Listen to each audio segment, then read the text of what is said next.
এরপরে আমরা প্রশ্নে যাচ্ছি। নাজমুল হাসান আপনি জানতে চান, হারাম টাকা থেকে কেউ কিছু দান করলে কি তা নেওয়া যাবে?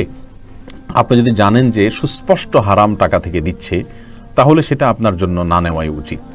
যদিও অনেক উলামায়ে কেরাম, সৌদি আরবের ইবনে উসাইমিন রাহিমাহুল্লাহ এবং শেখ মোহাম্মদ সাল্লাহ আল মুনাজ্জিদ হাফিজাহুল্লাহ সহ অনেক উলামায়ে কেরাম বলেছেন হারাম দুই প্রকার, একটা হারাম লিআইনিহি, একটা লিগাইরিহি।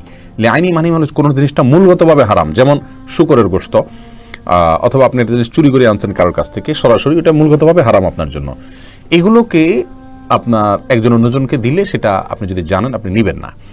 আর যদি হারাম লিগাইরিহি হয়, অর্থাৎ মূল জিনিসটা হারাম না কিন্তু উপার্জনের পদ্ধতির কারণে, ভিন্ন কারণে এটা হারাম হয়ে গেছে, কথার কথা কেউ সুদি কারবার করে উপার্জন করেছে অথবা ঘুষের মাধ্যমে উপার্জন করেছে, তাহলে এটাকে হারাম লিগাইরিহি বলা হয়। হারাম লিগাইরিহি যদি হয় তাহলে সে হারাম লিগাইরিহিটা, এই ইবনে উসাইমিন রাহিমাহুল্লাহ সহ অনেকেই বলেছেন যে এটা কেউ কাউকে হাদিয়া দিলে নেওয়া যায় আছে, কিন্তু তারাও বলেন এটা তাকওয়ার খেলাফ, না নেওয়াই উচিত। আমরা বলবো নেবেন না যদি হারাম আপনি জানতে পারেন। আর যদি হালাল হারাম মিশ্র থাকে তাহলে নিতে পারেন ইনশাআল্লাহ বিইذনিল্লাহ।